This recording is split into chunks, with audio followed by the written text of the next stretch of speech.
dito mag-isa? Di ba usapan natin 2 on 1? Asan si Mata?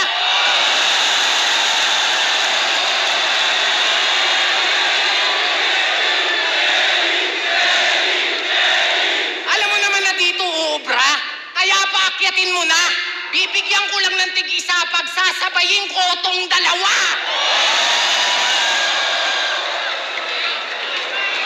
Tangina. Hamon ng hamon. Bakit? In demand ba? Yung dati kong dinidedma, ngayon dinideds na.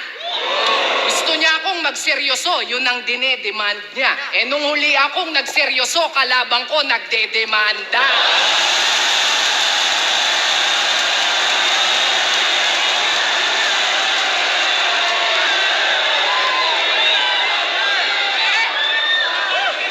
Kasi sa mga hinahain ko, di daw sila namamangha. May mga trip daw sa akin yung panlasa masagwa. Mapait ang katotohanan, lakan ng magagawa.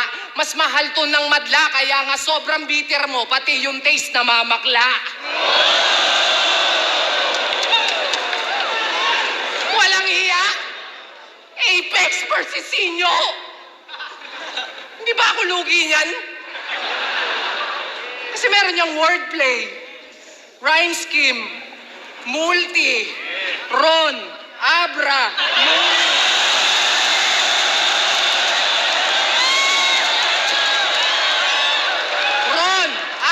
Luni, all for one.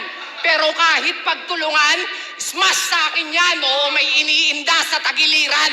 Dahil kung usapang ranking, ito'y all might. Rumispeto ka sa number 1!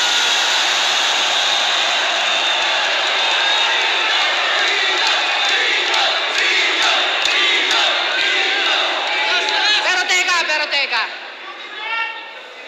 Di ba meaning ng pangalan mo? Mataas, matayog, tugatog. Shit, di na ma-reach. Pero bibigyan kita ng tip. Mali ka ng kalaban mong napik. Akala ko ba Apex na to? Eh, ba't kailangan pa akong masungkit? Eh, sira pala tuktok neto, Rick eh. Kasi sira pala tuktok neto, Rick, tangina ang kulit. Nung nakasay yung laban nila ni Undo, di daw siya nagpanik. Sabi niya, sure win. No match. Knockout yun, matik. Tangina ang lupit. Na-predict. Totoo nga. May tulog nga sa kanya silip. Ano, masakit? Di ka sinipot? Ulol, ganun ka kasupot. Biruin mo, mas pinili niya pang labanan yung antok.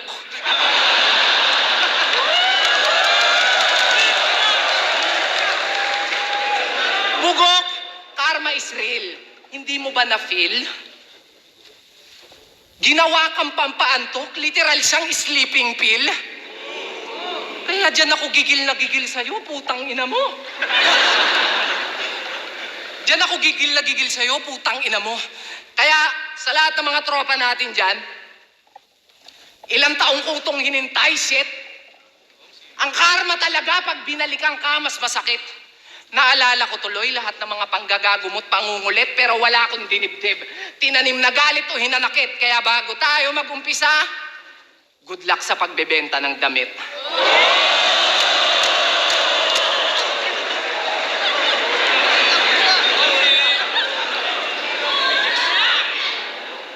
Good luck sa pagbebenta ng damit. O siya, total, speaking of pagbebenta ng damit, live na po tayo ulit yung mga minors natin dyan, ha? Wait lang, ha? Pamain Toti for 150 pesos. Sulit na sulit. Fresh na fresh. Laging bagong ahit.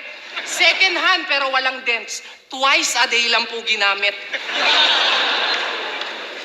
Tangina ang lupit. At eto pala, teka lang, basa tayo ng mga nagko-comment. Eto, nagpapa-shoutout. Eto si Santi Dope. Ayan, walang trabahong tropa. Nandito din si Kibuloy na Koy-Koy.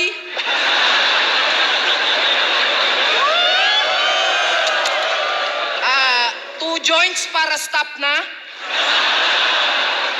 Ito naman parang tanga, naghahanap ng, dilatang Argentina. Si Akat. Akat, hindi ko mabasa. Akata nga ba?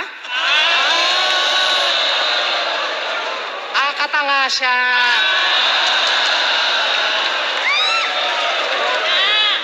Ay, teka, meron pa.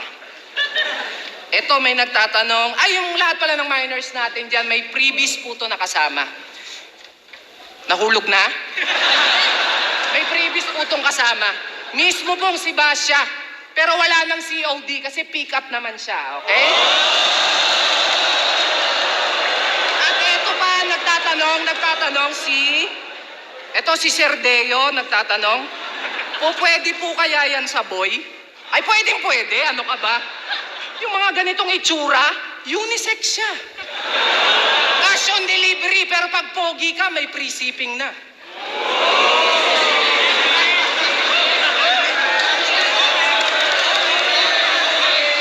O, eto pa.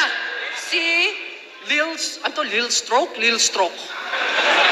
Nagtatanong, kakasya ba kung sa akin?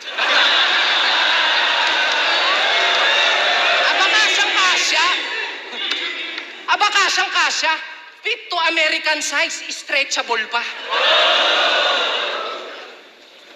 O sige, ikaw na.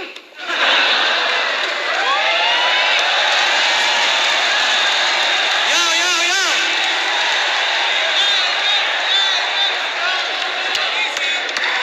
Dinamay si Basya. Ang mandamay ng jowa, yan ang kanyang signature. Panay Basya kay Basya, palibasa yung asawa niya matabang insecure. Intro! Gusto ko munang konting pampainit bago ako magsimula dito. Mag-ingay para sa mga gustong matalo si Bustoyo ng 1,000,000 piso.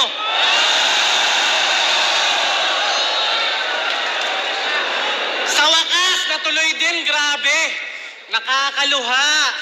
Para tong babae, gusto ligawan ko pa. Nagpapakipot pa kunwari na ayaw bumuka. Ang tapang mo mag-inarte, magpapaputok ka rin pala sa muka. Ang bilis ng panahon na duwag ka ng 5 taon. Dati ako yung naghahamon, ngayon ikaw yung naghahabol. Magnifico raw yung liriko. Talaga naganda ka, tol, pero ikaw rin mismo hihiga dyan sa ginawa mong ataol. 5 taong naghanda. Mahina tong nilalang. 5 years prep parang edukasyon ni Badang.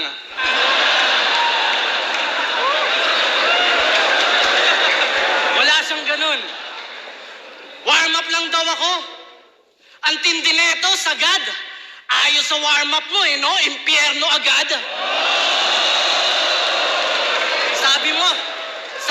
Sabi niya siya yung joker, di ba? Ox lang, chong. Nung sinabi kong ako yung joker ng liga, joke lang yun. Yun ang ultimate troll. Ginawa ko lang yung pain. Ngayon lahat ng pinaghirapan mo, hinihila ko na papunta sa akin. Para labanan siya, kailangan pa raw na mag-champion ako. Ang daming requirements ng gago na to.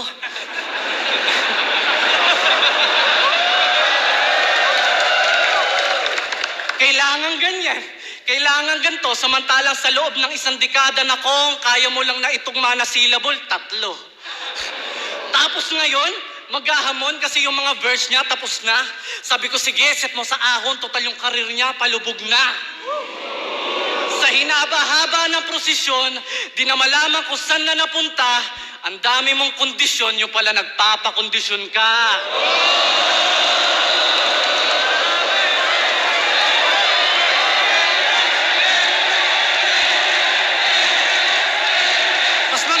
Mas maganda yung kasunod na linya. Teka lang. Makinig ha. Mag-ipon ng letra, yung gimmick, nagre-reserva ng lyrics to. Pampangas best ka nga kasi pine-preserve mo yung sarili mo.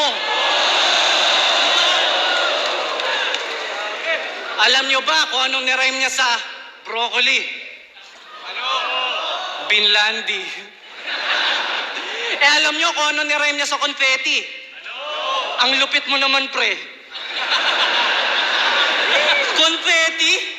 Ang lupit mo naman, pre. Ang lupit mo naman, pre. Puta, ang brutal niya.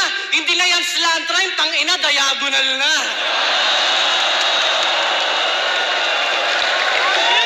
Hoy, puta peti! Bakit mo ginawang konfeti? Tanginan to kahit ata yoyo, irarem sa T-Rex eh. Yan ba yung standard na ipapakita mo sa mga tulad nila Disaster at Dumbfounded? Outdated na ang pangit. Tandaan nyo, pag isang syllable lang yung rebat niya, kahit foul, not counted. Mag-rhyme na nga lang ng ilang syllables, di mo pa magawa. Rapper ka, hindi stand-up comedian, mag-multi ka tanga. Mga taga-sulat mo,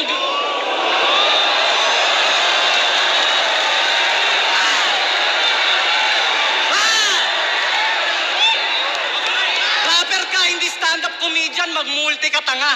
Mga taga-sulat mo, ang gagaling tumugma, lalo na lila sa kadaga. Mga ghostwriter mo, pinipilit hindi mag-multi para hindi halata. Ang tindi mo maganda. Nangihiram ng laway sa ibang rapper para may mas fit na maganda. Basta, pag yung bara niya masyadong technical, alams na, hindi yung galing sa kanya.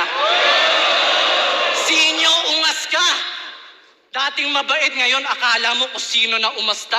Sobrang humble noon, ngayon malapit na siyang malaos dito, nagkukupal na. Ang sarap sapakin. Feeling mayaman na, humble pa rin. Huwag ka masyadong humble hindi ka ganun kagaling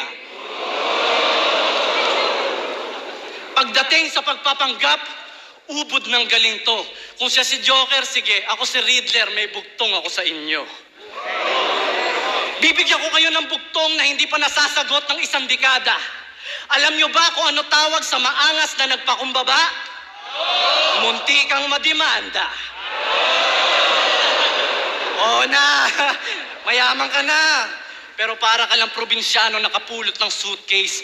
Marangya na may poor taste. Mas plastic ka pa sa lalagyanan ng toothpaste. Hindi sa'yo bagay maging joker. Ang bagay sa'yo talaga, two-face. Eto, fake humble ako. Umpisa pa lang, mayabang talaga. Ikaw nagyayabang ka lang kapag lamang ka na.